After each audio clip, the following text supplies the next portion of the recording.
Hello வணக்கம் நண்பர்களே. இன்றைக்கி நம்ம எஸ்எஸ்சிலேருந்து வந்திருக்கக்கூடிய ஒரு சூப்பரான வேலைவாய்ப்பு பற்றி தான் பார்க்க போகிறோம். அதை பற்றி டீட்டெயிலில் பார்க்கறதுக்கு முன்னால் நம்ம சேனலில் புதுசாக பார்க்குறவங்களுக்கும் சப்ஸ்கிரைப் பண்ணாமல் பார்த்துருக்க நண்பர்களுக்கும் நம்ம சேனலில் டெய்லி வரக்கூடிய கவர்மெண்ட் ஜாப் அலர்ட்ஸ் அண்ட் நோட்டிஃபிகேஷன்ஸ்லாம் போட்டுட்ருக்கோம். அதெல்லாம் நீங்கள் உடனுக்குடனே தெரிஞ்சுக்கணும்னா நம்மளோட தமிழன் ஜாப் அலர்ட் சேனலை சப்ஸ்கிரைப் பண்ணிக்கோங்க. இந்த வீடியோவை ஸ்கிப் பண்ணாமல் ஃபுல்லாக பாருங்கள். வாங்க இப்போ நம்ம வீடியோக்குள்ளே போகலாம்.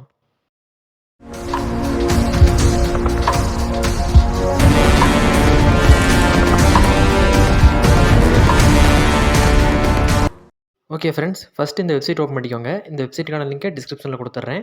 இந்த வெப்சைட்டு நம்மளுடைய அஃபிஷியல் வெப்சைட்டு. இதில் தான் நம்ம டெய்லி வரக்கூடிய கவர்மெண்ட் ஜாப் அலர்ட்ஸ் அண்ட் நோட்டிஃபிகேஷன்ஸ்லாம் போட்டுட்ருக்கோம். இந்த வெப் பேஜ் ஓப்பன் பண்ணிவிட்டு கீழே ஸ்க்ரோல் பண்ணிட்டு பாருங்கள். ஃபுல் டீட்டெயில்ஸும் கொடுத்துருக்கோம். இப்போ நம்ம அதை ஒவ்வொன்றா பார்க்கலாம். இந்த நோட்டிஃபிகேஷன் பார்த்தீங்கன்னா சென்ட்ரல் கவர்மெண்ட்டோடைய எஸ்எஸ்சி, அதாவது ஸ்டாஃப் செலெக்ஷன் கமிஷன்லேருந்து வந்திருக்கு. என்ன போஸ்ட்டுக்காக கேட்டிருக்காங்கன்னா கான்ஸ்டபிள் ஜிடி ரெக்ரூட்மெண்ட் கேட்டிருக்காங்க.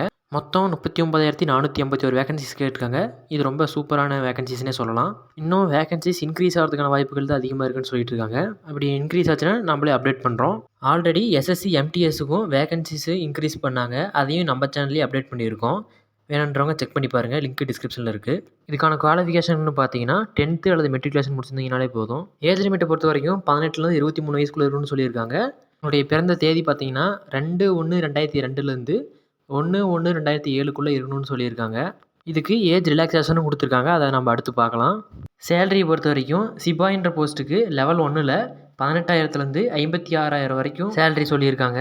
அதர் போஸ்டஸ், அதாவது அந்த போஸ்டிங் தவிர மற்ற போஸ்டிங்ஸுக்கு 21,000லேருந்து 69,000 வரைக்கும் சேலரி சொல்லியிருக்காங்க. அடுத்து ஏஜ் ரிலாக்ஸேஷன் பார்க்கலாம். ஏஜ் ரிலாக்ஸேஷன் பொறுத்த வரைக்கும் எஸ்சி எஸ்டி கேண்டிடேட்ஸுக்கு 5 வருஷமும் அதர் கேண்டிடேட்ஸுக்கு 3 வருஷமும் ரிலாக்ஸேஷன் கொடுத்துருக்காங்க. எக்ஸ் சர்வீஸ் மேனுக்கும் ரிலாக்ஸேஷன் இருக்குன்னு சொல்லியிருக்காங்க. அடுத்து வேகன்சி டிஸ்ட்ரிபியூஷன்ஸை பார்ப்போம். வேகன்சி டிஸ்ட்ரிபியூஷனை பொறுத்த வரைக்கும் மேல் கேண்டிடேட்ஸ் தனியாக, ஃபீமேல் கேண்டிடேட்ஸுக்கு தனித்தனியாக கொடுத்துருக்காங்க. ஃபஸ்ட்டு எதுலேருந்தெல்லாம் வேகன்சிஸ் கொடுத்துருக்காங்கன்னு பார்க்கலாம். BSF, CSF, CRPF, SSB, ITBP, AR, SSF, NCB இதுலேருந்தெல்லாம் வேகன்சிஸ் கேட்டிருக்காங்க. இதில் பிஎஸ்எஃப்பில் மேல் கேண்டிடேட்ஸுக்கு 13,306 போஸ்டிங்ஸும், ஃபீமேல் கேண்டிடேட்ஸுக்கு 2,348 போஸ்டிங்ஸும், சிஎஸ்எஃப்பில் மேல் கேண்டிடேட்ஸுக்கு 6,430 போஸ்டிங்ஸும், ஃபீமேல் கேண்டிடேட்ஸுக்கு 715 போஸ்டிங்ஸும் கேட்டிருக்காங்க. சிஆர்பிஎஃப்பில் மேல் கேண்டிடேட்ஸுக்கு 11,299 போஸ்டிங்ஸ், ஃபீமேல் கேண்டிடேட்ஸுக்கு 242 போஸ்டிங்ஸ் கொடுத்துருக்காங்க. எஸ்எஸ்பிக்கு மேல் கேண்டிடேட்ஸுக்கு 819 போஸ்டிங்ஸும், ஃபீமேல் கேண்டிடேட்ஸுக்கு அதில் எந்த போஸ்டிங்ஸும் இல்லைன்னு சொல்லியிருக்காங்க. ஐடிபிபி அதில் வந்துட்டு மேல் கேண்டிடேட்ஸுக்கு 2,564 போஸ்டிங்ஸும், ஃபீமேல் கேண்டிடேட்ஸுக்கு 453 போஸ்டிங்ஸும் கொடுத்துருக்காங்க. அசாம் ரைஃபிள்ஸில் மேல் கேண்டிடேட்ஸுக்கு 1,148 போஸ்டிங்ஸும், ஃபீமேல் கேண்டிடேட்ஸுக்கு 100 போஸ்டிங்ஸும் கொடுத்துருக்காங்க. எஸ்எஸ்எஃப்பில் மேல் கேண்டிடேட்ஸுக்கு 35 போஸ்டிங்ஸும், ஃபீமேல் கேண்டிடேட்ஸுக்கு எந்த போஸ்டிங்ஸும் இல்லைன்னு சொல்லியிருக்காங்க. என்சிபியில் மேல் candidates and female candidates 2 பேத்துக்குமே 11 postings இருக்குன்னு சொல்லியிருக்காங்க. மொத்தமாக மேல் கேண்டிடேட்ஸுக்கு மட்டும் 35,612 போஸ்டிங்ஸும், ஃபீமேல் கேண்டிடேட்ஸுக்கு 3,869 போஸ்டிங்ஸும் கேட்டிருக்காங்க. மொத்தமாக டோட்டல் பண்ணும்போது 39,451 போஸ்டிங்ஸ் வரும்.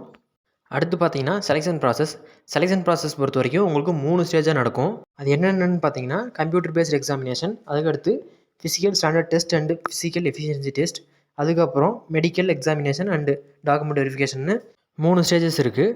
அதில் கம்ப்யூட்டர் பேஸ்ட் எக்ஸாமினேஷன் பார்த்தீங்கன்னா பார்ட் ஏ, பி, சி, டின்னு 4 பார்ட்டாக இருக்குது.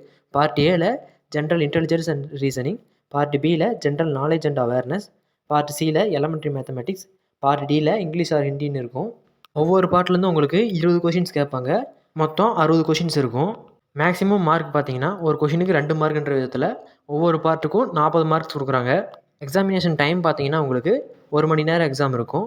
இதில் நீங்கள் தப்பாத கொஷினுக்கு நெகட்டிவ் மார்க்கிங்ஸ் இருக்குது. அதாவது ஒரு கொஷின் தப்பாக எழுதினீங்கன்னா உங்களுக்கு 0.25 மார்க் மைனஸ் பண்ணுவாங்க. 4 கொஷின் தப்பாக எழுதினீங்கன்னா உங்களுக்கு 1 மார்க் மைனஸ் ஆகும். கொஸ்டினே எழுதாமல் விட்டுட்டா எந்த மார்க்கும் மைனஸ் ஆகாது. அதனால் பார்த்து கேர்ஃபுல்லாக எக்ஸாம் எழுதுங்க. எக்ஸாமினேஷன் லாங்குவேஜ் பார்த்தீங்கன்னா 15 ரீஜியனல் லாங்குவேஜஸில் நடத்துகிறாங்க. அதில் தமிழும் இருக்குது. ஸோ நீங்கள் எக்ஸாம் தமிழ்லையும் எழுதிக்கலாம். கொஷின்ஸ் எல்லாம் தமிழ்லேயே இருக்கும். அப்படியே கீழே ஸ்க்ரோல் பண்ணி பாருங்கள். கம்ப்யூட்டர் பேஸ்ட் எக்ஸாமினேஷனுக்கு நம்ம சிலபஸ் என்னன்றதையும் கொடுத்துருக்கோம். இதுதான் எஸ்எஸ்சி ஜிடி கான்செப்டோடைய டோட்டல் சிலபஸ்ஸு. இந்த பிடிஎஃப் பாருங்கள். இதுதான் எஸ்எஸ்சி ஜிடி கான்செப்டோடைய அஃபிஷியல் நோட்டிஃபிகேஷன் பிடிஎஃப். இதில் இன்னும் சில டீட்டெயில்ஸ் மட்டும் பார்த்துடலாம். இதில் physical standard test and physical efficiency டெஸ்ட்டுக்கான டீட்டெயில்ஸ் பார்க்கலாம். ஃபிசிக்கல் எஃபிஷியன்சி டெஸ்ட்டை பொறுத்த வரைக்கும் உங்களுக்கு ரேஸை வச்சு தான் செலக்ட் பண்ணுவாங்க. அதுலேயும் 2 கேட்டகரியாக கொடுத்துருக்காங்க. அது என்னென்னு பார்த்தீங்கன்னா லடாக்கில் இருக்க மேல் அண்ட் ஃபீமேல் கேண்டிடேட்ஸுக்கு தனியாக, அதர் ஸ்டேட்டில் இருக்கிற கேண்டிடேட்ஸுக்கு தனியாக ஃபிசிக்கல் எஃபிஷியன்சி டெஸ்ட்டு கொடுத்துருக்காங்க. அது என்னென்னு பார்க்கலாம் வாங்க. லடாக்கில் இருக்க மேல் கேண்டிடேட்டாக இருந்தால் 1.6 கிலோமீட்டரை 7 நிமிஷத்தில் ரன்னிங்கில் முடிச்சிருக்கணும். ஃபீமேல் கேண்டிடேட்டாக இருந்தால் 800 மீட்டரை 5 மினிட்ஸில் முடிச்சிருக்கணும். இதுதான் லடாக்கில் இருக்க கேண்டிடேட்ஸுக்கு கொடுத்துருக்க எலிஜிபிலிட்டி. அதர் ஸ்டேட் கேண்டிடேட்ஸுக்கு மேல் கேண்டிடேட்டாக இருந்தால் 5 கிலோமீட்டரை 24 நிமிஷத்துலையும், ஃபீமேல் கேண்டிடேட்டாக இருந்தால் 1.6 கிலோமீட்டரை 8.5 மினிட்ஸ்லையும் முடிச்சிருக்கணும். இதை தான் எலிஜிபிலிட்டியாக கொடுத்துருக்காங்க. அடுத்து ஃபிசிக்கல் ஸ்டாண்டர்ட் டெஸ்ட்டு. அதில் ஹைட் கேட்டிருக்காங்க. மேல் கேண்டிடேட்டுக்கு 170 சென்டிமீட்டரும், ஃபீமேல் கேண்டிடேட்டாக இருந்தால் 157 சென்டிமீட்டரும் கேட்டிருக்காங்க. அது இல்லாமல் சில ரீஜியன்ஸை பொறுத்து ஹைட்டு ரிலாக்ஸேஷன் கொடுத்துருக்காங்க. அதை செக் பண்ணி பாருங்கள்.